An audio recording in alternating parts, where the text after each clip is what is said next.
Oui, chers amis, c'est la surprise de me voir assis là où est, à l'habitude, Caro. Pourquoi?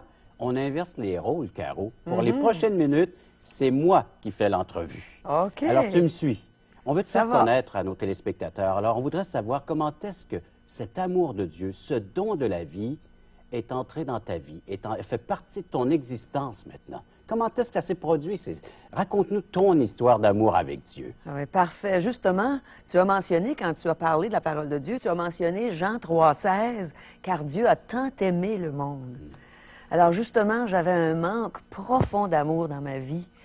Et dans ma recherche pour l'amour, j'ai fait beaucoup d'erreurs. Je cherchais le grand amour. Mes parents étaient divorcés et puis je voulais pas vivre ce que ma mère vivait. Elle avait un manque d'amour, elle aussi, dans sa vie. Et dans ma recherche pour l'amour, je suis tombée en amour quelquefois, mais pas avec les bons. J'ai aimé des hommes mariés, j'ai fait beaucoup de mal. J'ai fait beaucoup de mal autour de moi en cherchant l'amour. Et finalement, je me suis heurtée à la drogue. Et je suis allée jusqu'à faire une tentative de suicide. Alors, je peux dire que je souffrais beaucoup et c'était par manque de cet amour que je cherchais. J'étais convaincue, toute jeune, que je trouverais l'amour. Mais rendue à 20 ans, puis 25 ans, puis 27 ans, je ne l'avais toujours pas trouvé. Et finalement, pour une dernière fois, je suis tombée en amour avec un homme marié que j'ai aimé énormément. Et ça m'a fait souffrir. Et à travers ça, j'ai eu le cancer. Dieu m'a guéri. Je ne réalisais pas à l'époque que c'était vraiment lui qui avait mis ses mains sur moi.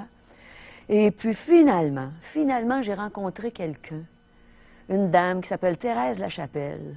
Je travaillais sur son projet d'album. Elle produisait un album, imaginez-vous, qui parlait justement de l'amour de Dieu. Parce que si on se rapporte dans cette période de ta vie, tu étais connu, tu étais dans le milieu artistique au Québec. Oui.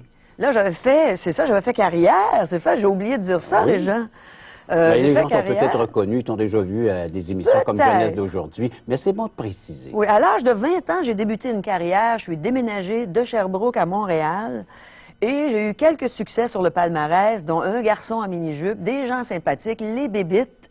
Et j'ai composé le grand succès de Marthe Fleurant, Oh, belle maman, votre fils ne me comprend pas. Et je faisais semblant de connaître l'amour, mais je ne le connaissais pas. Et à travers ma carrière, j'avais de la gloire, j'avais certaines, on pourrait dire, petites joies sur scène, mais dès que je descendais de scène, j'étais malheureuse, j'étais misérable. Et c'est là que j'ai fait une tentative de suicide en amour avec mon dernier amant, qui ne s'est pas pointé un soir où je l'attendais.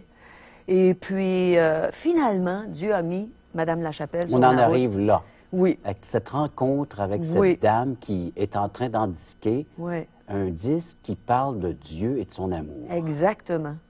Et puis, ces paroles venaient me chercher dans mon cœur.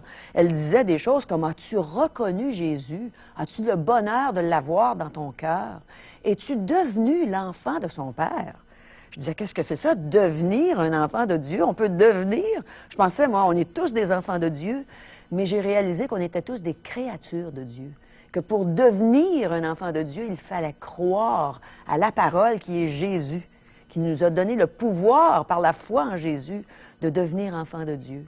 Et un jour, le 6 août 1977, j'avais 30 ans, et j'étais chez Mme Lachapelle. Elle m'a regardée, puis elle a dit, « Caro, réalisais-tu que tu étais une pécheresse? » Je dis, « Voyons donc, je fais pas ça, moi, des péchés. Chez nous, on ne parlait pas de péché. » Et puis finalement, en le disant, j'ai réalisé que j'étais une pécheresse perdue. Je me suis repentie. J'ai regretté amèrement le mal que je faisais à Dieu par le péché. J'ai décidé de changer de direction, mais j'ai vu que je n'étais pas capable par mes moyens. Et j'ai dit, « Seigneur Jésus, là, je crois que c'est pour moi que tu es mort sur la croix. Que tu es Dieu, fait homme, que tu as donné ta vie pour moi. » Et j'ai dit, « Seigneur, sauve-moi. » Et il l'a fait. Du jour au lendemain, je n'étais plus la même parce que j'avais mis ma confiance en Jésus seul pour être sauvé, pour recevoir ce don gratuit de la vie éternelle, ce don de l'amour de Dieu pour moi. J'ai trouvé le grand amour parce qu'il y a juste Dieu qui peut nous donner le grand amour. L'amour qui fait qu'il a tant aimé le monde, qui a donné son Fils, et l'amour de Jésus qui m'a tant aimé, qui a donné sa vie. J'ai réalisé que c'était pour moi qu'il avait été cloué sur cette croix. J'ai réalisé que ce n'était pas les clous qu'il retenait à la croix, mais son amour pour moi. Et depuis ce jour, Caro, comment s'est concrétisé, s'est manifesté cet amour de Dieu? Eh bien, la première chose que j'ai faite, c'est que j'ai laissé mon amant. J'ai appelé mon pusher et je lui ai dit qu'il ne me verrait plus jamais. J'ai réalisé que je n'avais pas à faire des abus d'alcool non plus. Et j'ai complètement laissé la drogue. J'ai perdu le désir de m'enlever la vie aussi. Là, j'ai eu la vie. Le Seigneur m'a donné la vie éternelle parce que j'ai mis ma confiance en lui. Et au lieu de chanter un garçon en mini-jupe, maintenant, je chante la gloire de Dieu. Je dis au Seigneur Jésus combien je l'aime dans à peu près tous mes cantiques. Et je fais partie d'une équipe de louanges à mon église. D'ailleurs, je suis responsable de cette équipe maintenant. Et on met Jésus au centre de la louange. Partout, dans tous nos chants, c'est Jésus qu'on proclame. On dit combien il nous aime, combien il aime les gens qui nous visitent et combien il vous aime, chers téléspectateurs. C'est pour vous qu'il a donné sa vie. On blâme des gens qui ont crucifié Jésus, mais sachons que c'est lui, que ce sont nos péchés qui ont cloué Jésus à la croix. Ce sont mes péchés.